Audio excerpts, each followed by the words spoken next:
Well, I want to welcome everybody. And this is a series of talks that's about the Satipatthana Sutta. And this specific talk will be about feelings, which is one of the four foundations. And I wanted to do a review before we start with feelings. And I wanted to describe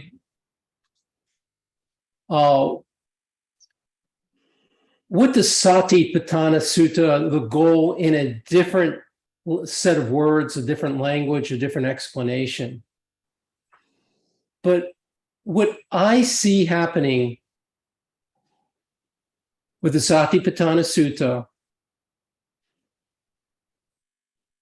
it's about a sense of well-being and a sense of happiness that you have.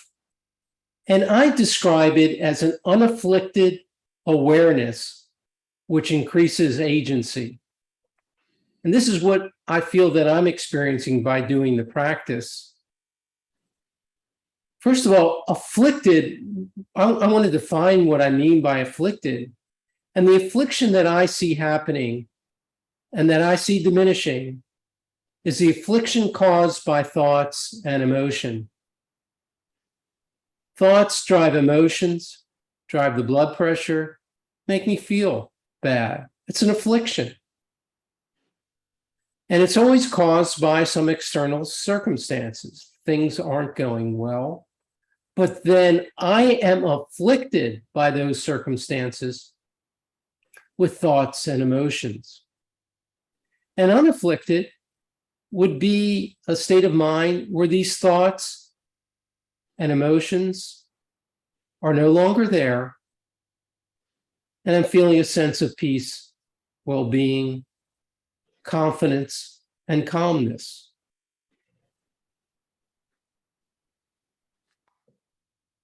When one feels calm and peaceful, whatever the external circumstances you're facing, you have the capability to think clearly and act. Agency is acting. It is doing something about the problems that you're facing. And when we act, it's critical that we do it skillfully, with compassion, and with wholesome actions. Unfortunately, if our mind is afflicted, there's a decent chance that our reactivity will cause further problems and make it worse. So it's important to calm down the mind, get rid of the affliction before you make decisions, before you take actions. I'd like to say that when you study this, all your afflictions will go away. I know they haven't gone away from me.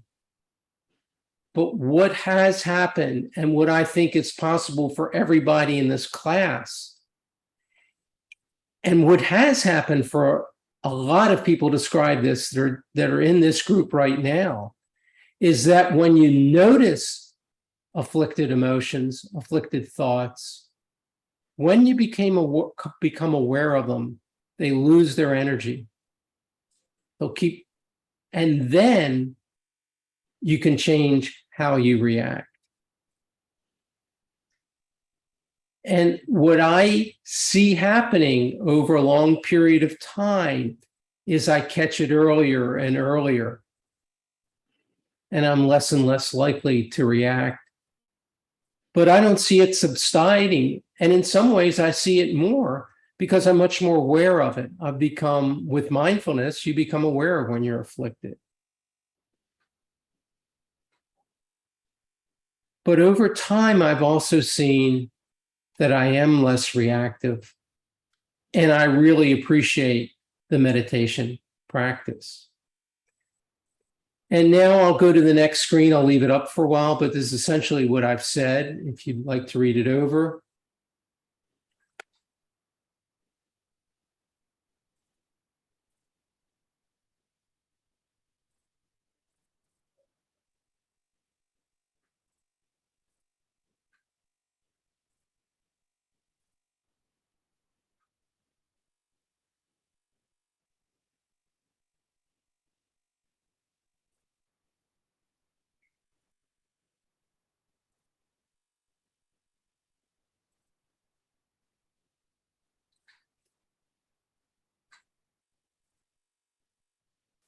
And practicing the four foundations of meditation has been what I have seen to help me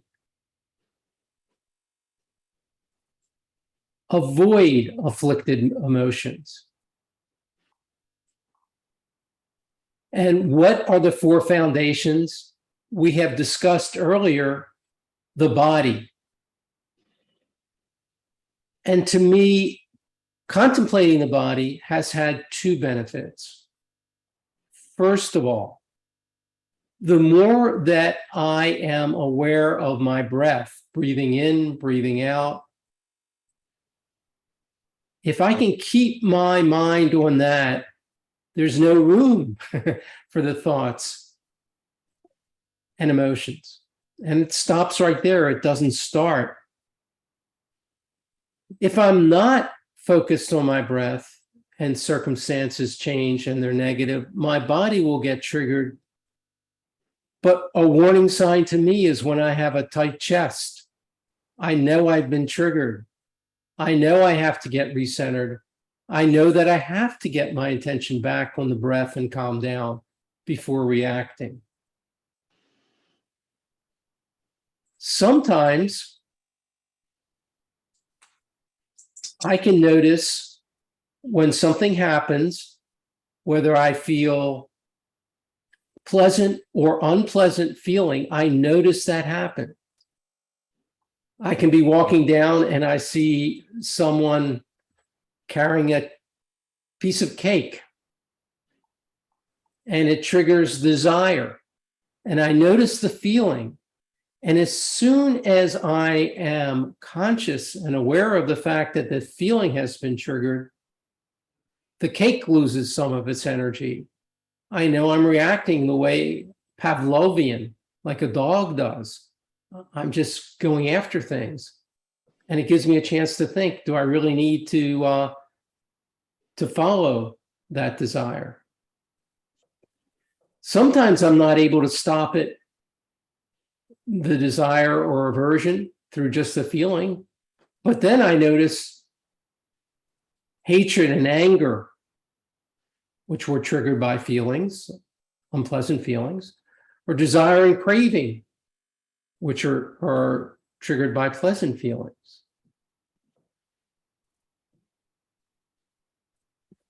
And then at some point, I can look back at what's happening throughout the day and see the process. And the dhammas that we haven't covered are really a step-by-step explanation of what triggers and how they all connected.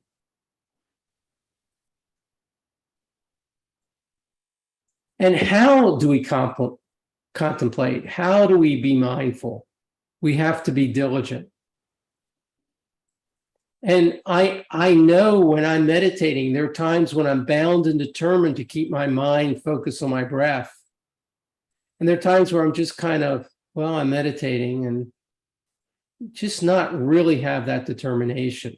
But I need that to stay on the breath so that I will not be triggered. It's also helpful to clearly understand. Understanding that I've been triggered can help me stop that. Understanding my propensities and what things will trigger me, help me understand, help me avoid being afflicted. If I can be mindful, if I can keep my mind on what's going on and really feel present moment experiences, that can be helpful. And when I'm meditating, I'm diligent, I'm clearly knowing, I'm mindful. But it's also important to look at my attitude. And to whatever extent possible, I want to be free from desire and discontent. It's one way of saying it.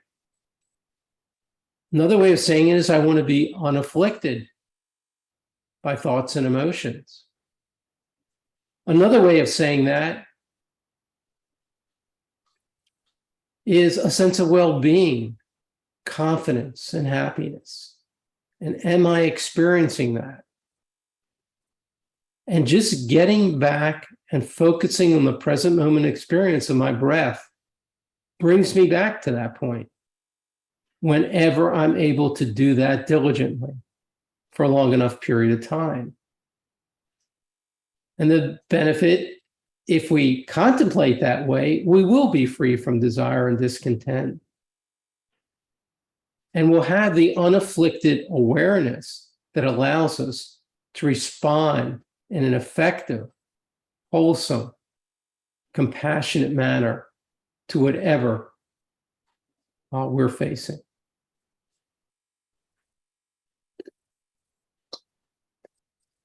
And the second foundation of mindfulness is the feelings. I'm going to go into a little bit more detail today. And I want to read, this is mindfulness of feelings, and I want to go directly to the sutta. When feeling a pleasant feeling, they know I feel a pleasant feeling. When feeling an unpleasant feeling, they know they feel an unpleasant feeling. When feeling a neutral feeling, they know I feel a neutral feeling. So if we can, and notice this sense, as a practical point of view on this teaching, this example, I suggest whenever your mind wanders and you realize it, at that point, think about what triggered this. Was it an unpleasant or pleasant feeling? Can you remember when you felt it? Because when we go through the guided meditation that I'll lead you through, most of your attention should be paid to following the breath and following the instructions. But when your mind wanders, you can be reflective and get insight into what caused it. In the sutta, it also goes and talks about something different, a pleasant feeling, but it could be a worldly pleasant feeling, a worldly unpleasant feeling, or a worldly neutral feeling. Or that feeling could be unworldly, and it could be pleasant, unpleasant, or neutral. And worldly are desires for food, for shelter, for love. Unworldly is spiritual, connection, part of a community, compassion.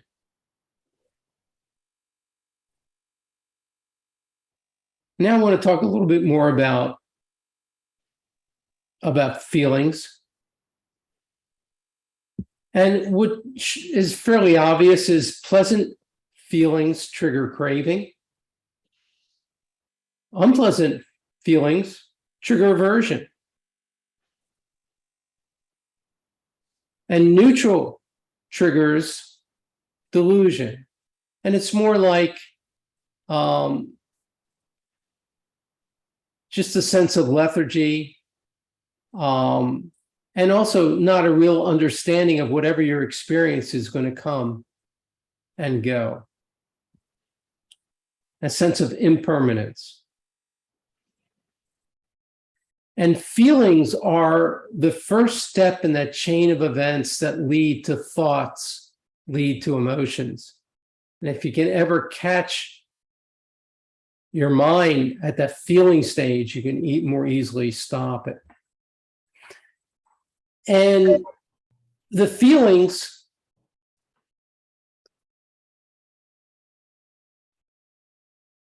are part of our reptilian background. In our biology, they're reptilian parts. There's a very fundamental reactivity we have. And for our species to survive, when a tiger was coming after us, we didn't need to think, well, is that a tiger? What should I do? Should I run? But we have the ability, when something is dangerous, we get triggered immediately, our adrenaline goes, and we run. It triggers the fight or flight syndrome and fight or flight response. And it was needed for our species survival. But when the adrenaline keeps getting triggered many times throughout the day for little things like spilt milk or traffic jams or difficult conversations you have, or the internet stops working, all these little things go on all day and our adrenaline is flowing.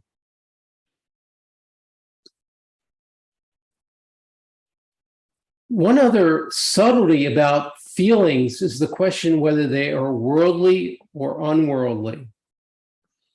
You might have a positive feeling of being attracted to some food. But you also might have a pleasant feeling when you're in an altered state of consciousness and you're really relaxed and calm. And in the case of each one of these, the pleasant feeling when you're in an altered state can be a good thing. The pleasant state in the worldly realm, when it's about a piece of cake, it may not be. But the question is whether it's worldly or unworldly, pleasant or unpleasant, what does it cause you to do? If the pleasant, unworldly feeling of relaxation inspires you to meditate more, and that is skillful and helps you deal with the problems, then that unworldly pleasant feeling is a positive thing. The worldly pleasant feeling, if you see some chocolate, you want to have it, it can lead you to eating something which you may not need. And if you do it too much, it can hurt your body. But it doesn't have to. The important thing is, even if you've had a pleasant worldly feeling, how do you react? Skillfully or unskillfully, wholesome or unwholesome.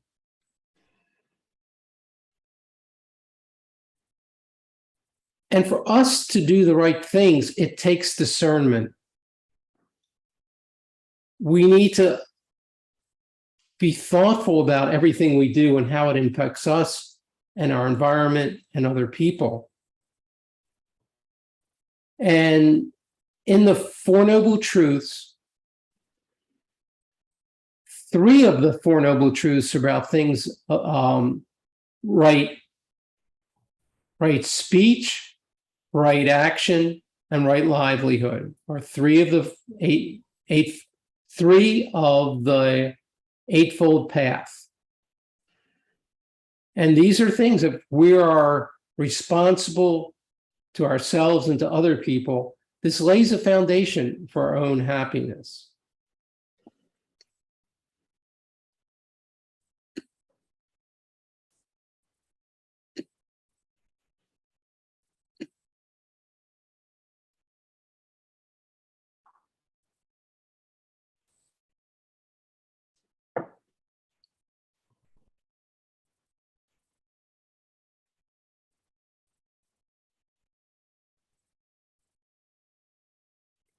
And discernment, in Buddhist, in Jungian psychology, Dr. Hollis, who taught at the Jung Center, always talked about complexes. And complexes were neither good nor bad. The complexes would either, what was important is, what did they cause you to do or stop you from doing? If you have fear, if you're afraid you won't do well in a test, and that causes you to study, that fear is a bell that wakes you up, and it's a good thing. if you're afraid of a test and have fear and it locks you up and you get frightened and aren't able to study, and that fear isn't serving you well. But that's a complex. We are triggered. We do have fear. And in Jungian psychology, they look at the way they look at it is what it causes you to do or it doesn't stops you from doing. Look at that. In Buddhism, they talk about skillful or unskillful, wholesome or unwholesome. But we're all going to be triggered. We're all going to face difficult situations. And it's how we respond that's important.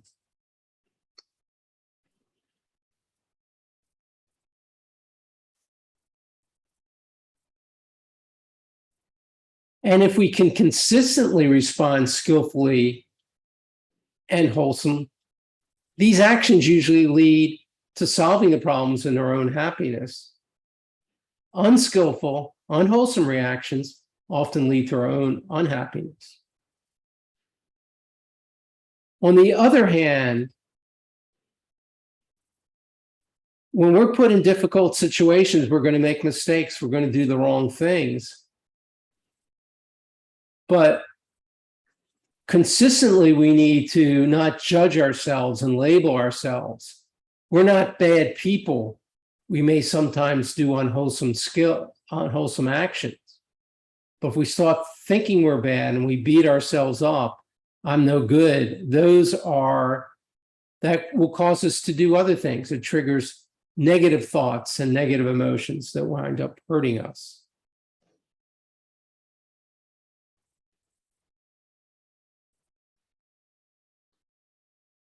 And in Buddhism, one of the things he talks about is the middle way.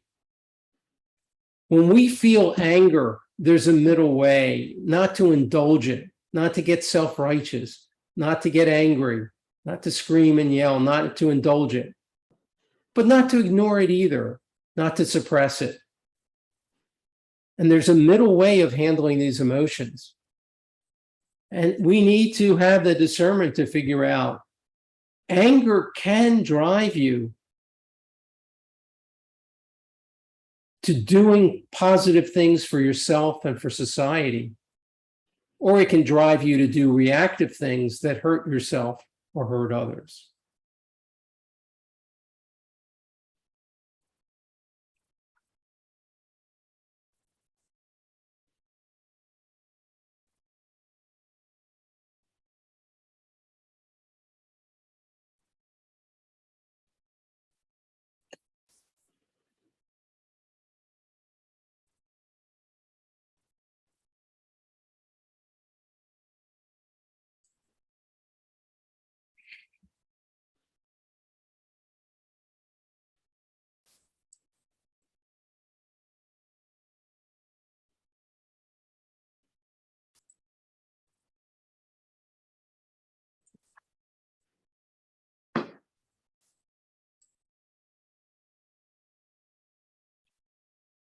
Okay, and what I'd like to do next is lead you through a guided meditation. And then after that, we'll have questions and answers and more quotes. So find a comfortable position for meditating. For some people, it could be lying on the floor or sitting in a chair or sitting on the ground cross-legged.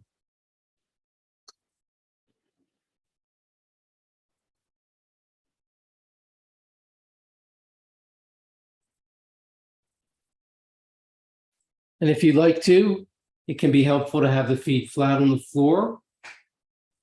It can be helpful to have the eyes closed.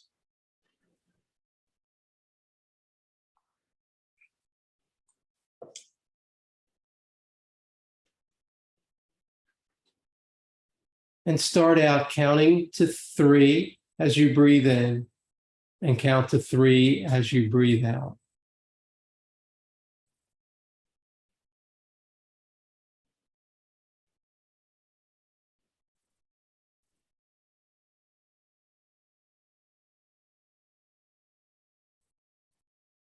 And then slowly increase the count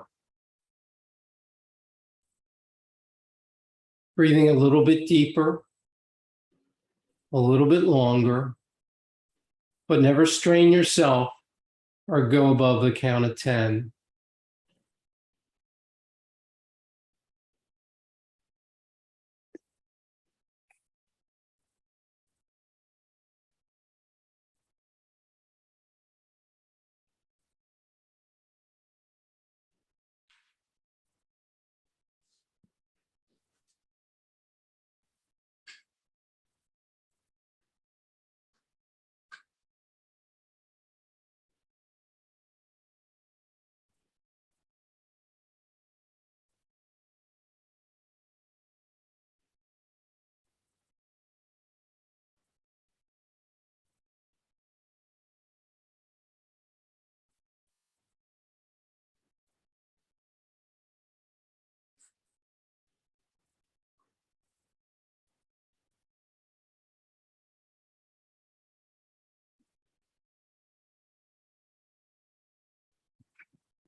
Now continue counting, but focus where you feel the sense of your breath most vividly.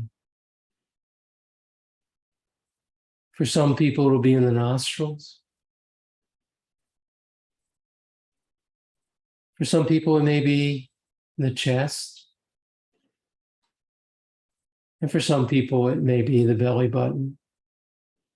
Or there may be some other place where you feel it most vividly. Continue to count. Continue to breathe deeply. But focus wherever you feel the breath most vividly.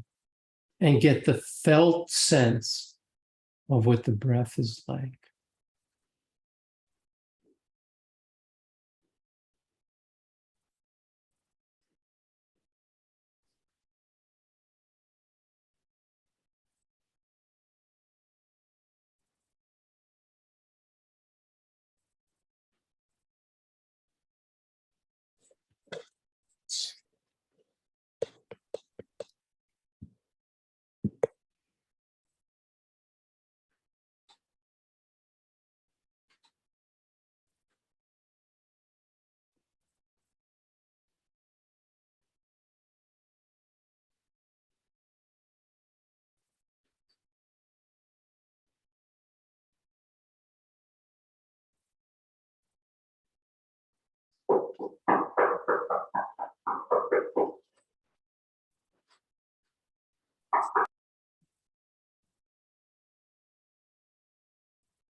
If you hear loud noises or distractions, notice how you relate to them. Can you maintain a sense of well-being, free from desire and discontent? Or do the sounds trigger mental afflictions?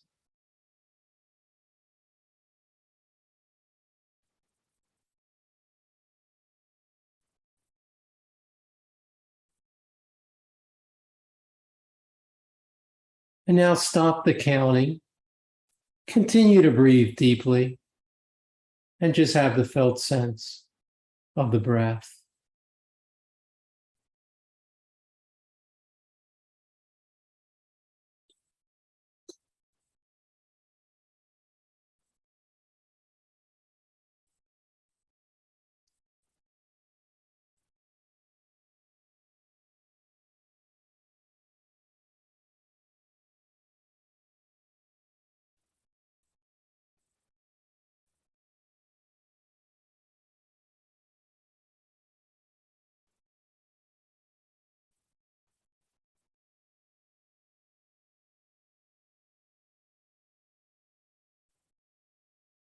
And now breathe normally. Focus wherever you feel your breath most vividly.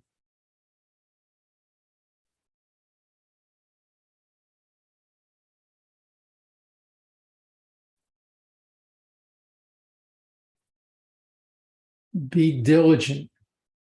With each breath, remind yourself the pause between the out breath and the in breath. Remind yourself, I'm going to really be diligent. I'm determined to focus my mind on present moment experience, and I am going to pay attention to the felt sense of the breath. Be diligent.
Be curious. See if you can notice whether your mind wanders, if it wanders, whether it wandered on the in breath or the out breath. Be curious. Pay attention. Be diligent.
When your mind wanders, be aware of that instant where you wake up, or you're mindful of the fact your mind has wandered. That's mindfulness. It's a feeling of being awakened.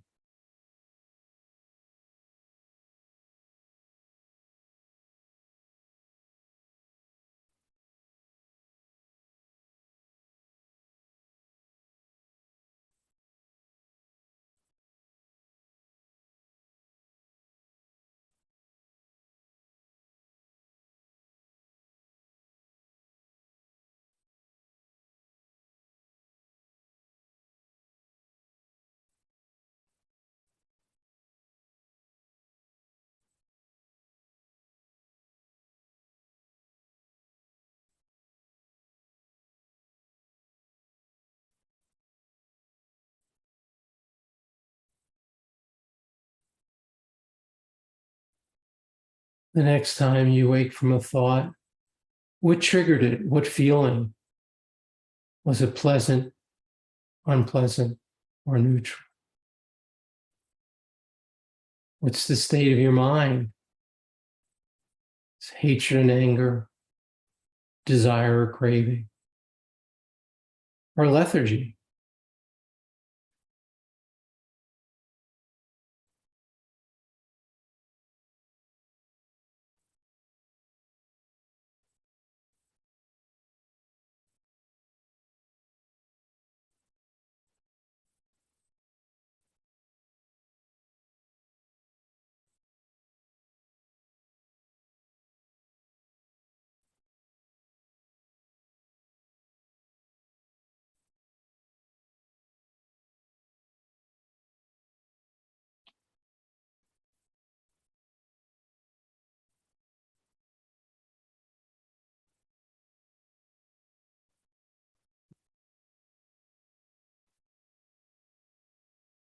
Continue breathing naturally, smile, and say to yourself, thank you, thank you, thank you.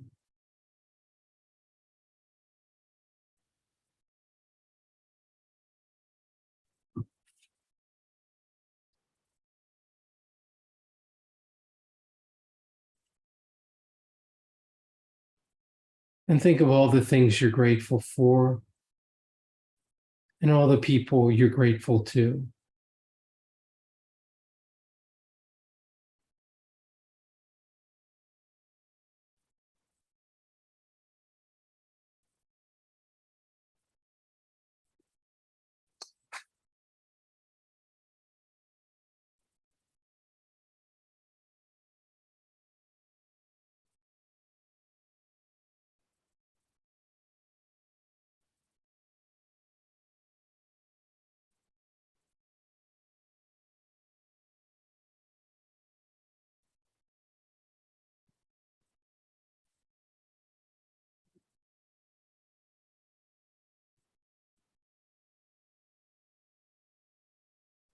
May you be well, happy, and peaceful. May no harm come to you. May you always meet with spiritual success. May you also have the patience, courage, understanding, and determination to meet and overcome the inevitable problems, difficulties, failures in life.